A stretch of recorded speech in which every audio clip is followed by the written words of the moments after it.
Pun pariu că ești un gras dacă recunoști toate cele 7 branduri de ciocolată. Este imposibil să-l recunoști pe ultimul. Să începem. Numărul 1.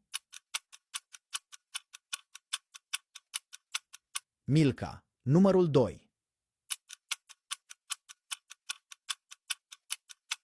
Poiana. Dacă ai ajuns până aici, dă o apreciere acestui video.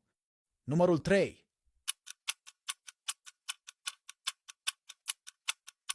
Africana. Numărul 4. Toblerone.